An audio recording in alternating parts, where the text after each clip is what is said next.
Hey, Scruffy. How you doing? Hotter day today, huh? I'm still early to dinner. I'm a little later than I have been. So I have, let's see, your hearty cuts with real chicken and beef. Kibble.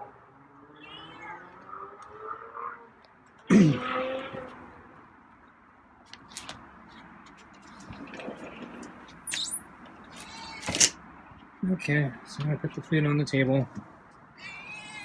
Put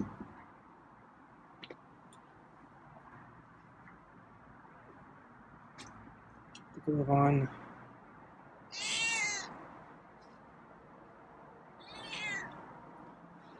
Okay, sit in the chair.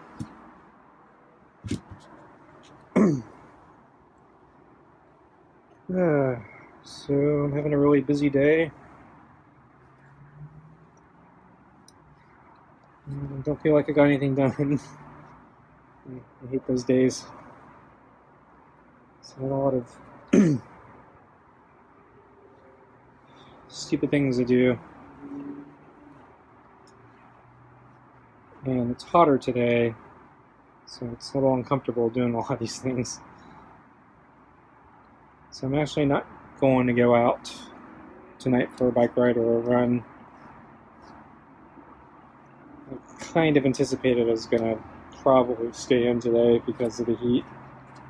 I was actually thinking I might want to use the sun oven today, but I just didn't have time, so I actually didn't even have time to eat. So I didn't eat lunch or breakfast. I'm actually really hungry right now, so I'm going to eat after I feed Scruffy.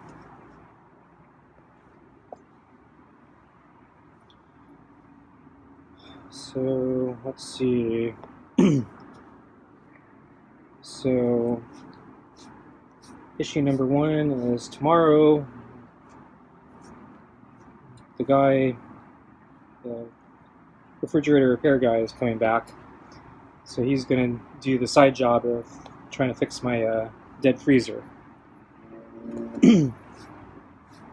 So I wanted to get that ready. So he pointed out, there's a lot of mold in the freezer now. It's basically been sitting for over a year. And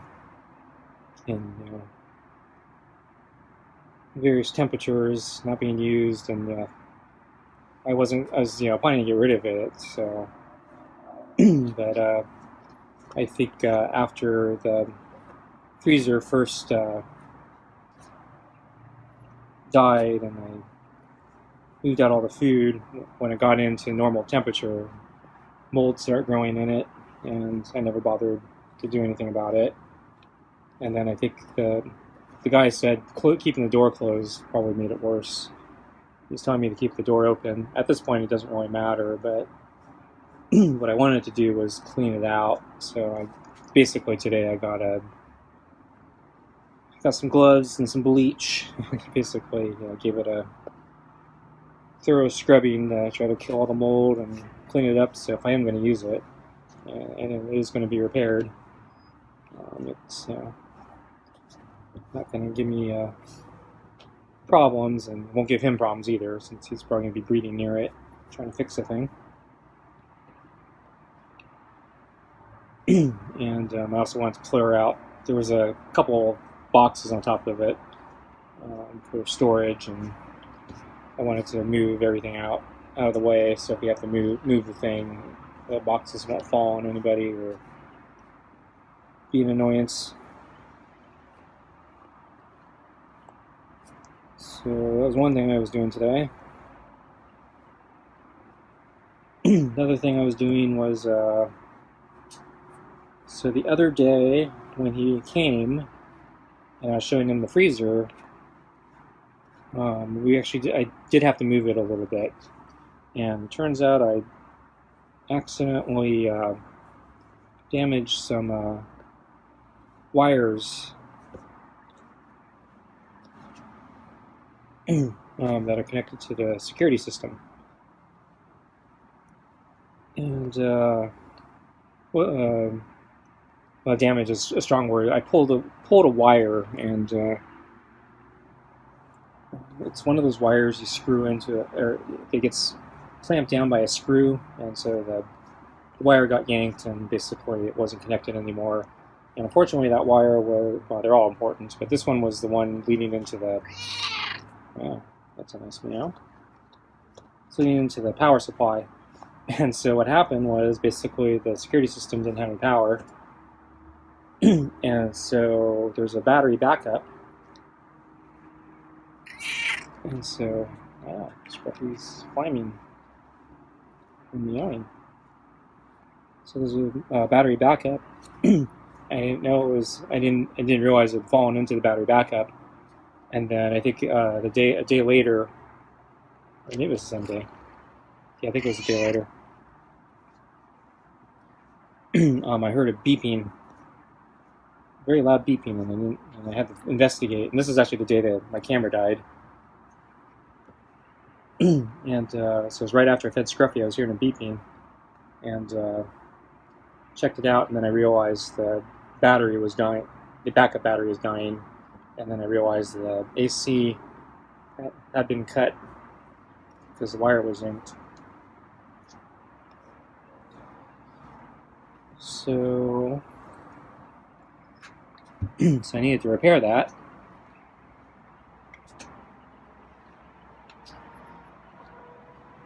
I finally found the manuals. My dad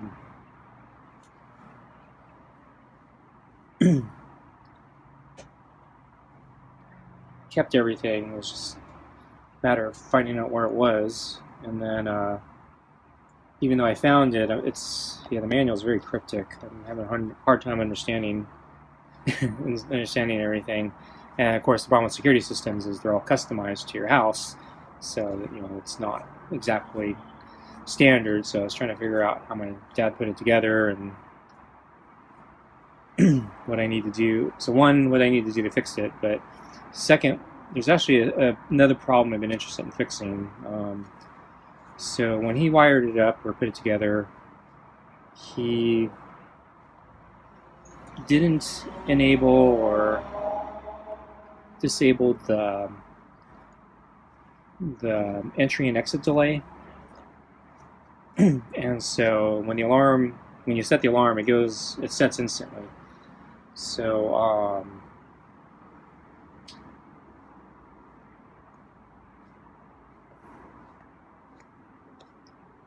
our primary use case is, when we lock up the house, we can set the alarm after it's all locked and we don't have to worry about it.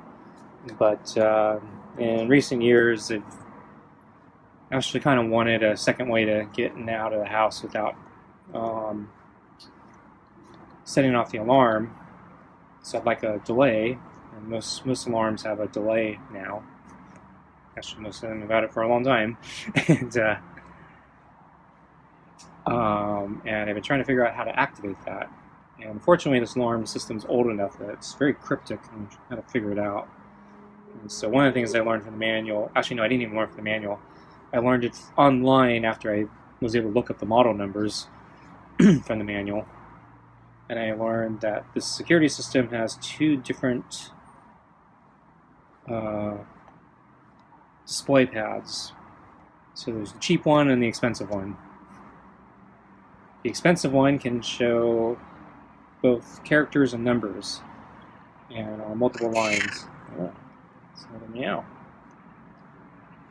And the cheap one can only show numbers, and the problem with this is my dad bought the cheap one, and the expensive one, because it can show letters and numbers, it will show you, when you program it, what state it's in. So it will have some dialogue and show you what the current settings are and what numbers you're typing and what entry it corresponds to. With the cheap one, you basically have to know exactly what the system wants, because it's not going to help you. It's not going to display any useful information. So online I found somebody had a similar question to mine, and I thought I had figured it out. So I thought, okay, I'll just use this information, use cheap thing, because basically I just need to follow these instructions and I should be able to use the exit and entry delay. And fortunately, no, that didn't work, so I managed to set off my alarm a couple times today. My next door neighbor actually called to make sure that I was okay and there wasn't a burglar breaking in. I think Scruffy's ready for food. Ready for food? Yeah, okay, let's get your food. So I'm actually really frustrated because I thought I had figured out the solution, because I'd actually really like to get that changed, because I would like to be able to use some other doors to leave the house.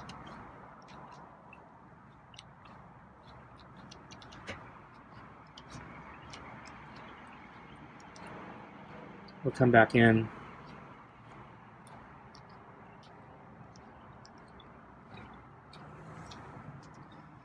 So I'm not sure what to do at this point, because yeah, the instructions are cryptic, but it seems like, from what I read and from what the online thing I read, everything seemed to make sense. It seemed like I was doing it right, but yet it's not working correctly. So part of me thinks that I should, if I don't give up, I should maybe try to disable the siren, so I can muck with it and keep setting off the alarm without annoying all my neighbors. So, but I'm actually worried I'm still not clear on the manual enough to know if I'm actually disabling the speakers or not. And then I'm also worried that if I disable it and I'm wrong, I might break something I can't put back together, and then I won't have any security system anymore. So I'm not sure what to do. So anyway, this morning, let's see, I think I saw Scruffy sleeping on the table. I think he's on the comforter. I think he's hanging a little bit off the table a little bit. Feel comfortable. And then I brought the water. Oh yeah, he was near the other potted plant. He didn't look like he wanted to come over. It was hotter today, so on one hand he probably wanted the water, on the other hand he looked like he's sleepy, so I assumed he was just going to sleep there for a little bit. So I went back in, and then he tricked me again. So after I went back inside, he came over to the water bowl. I saw him from the kitchen window. So he was actually looking, I think, towards the door, and he didn't immediately take a drink of water. So I think he was looking for me. Maybe he was thinking I was going to come out again. But I think it's weird that he does that, since he waited for me to go in the first place, and then he's waiting for me to come back out. Very strange.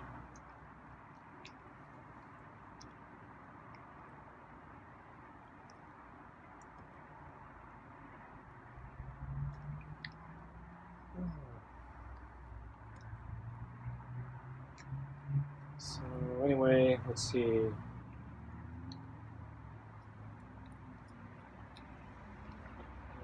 Need to make sure I have enough money to pay the guy tomorrow.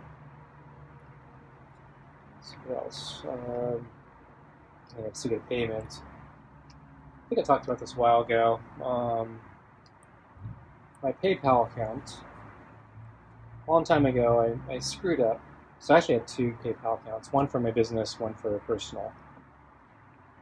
And when I was setting up the business one, I actually accidentally, I think, screwed up, and I was logged in as my personal one, and I did a bunch of paperwork to convert my personal one into a business one, and then I caught my mistake at kind of the last moment, and I think the reason I caught it was I think they required me to submit paperwork, through who I was. And I'm like, oh crap, I did the wrong thing. So I tried to revert it, but it never reverted. But I didn't finish it, so I figured, okay, well, they'll just revert it. I sent them a message a long time ago to ask them to revert it, and they never did anything. And then I let the issue drop because I was busy with other things, my dad in hospice and whatever, so I had more urgent things to deal with. So anyway, I finally remembered, and I still want to fix this, because I mentioned I wanted to buy my cousin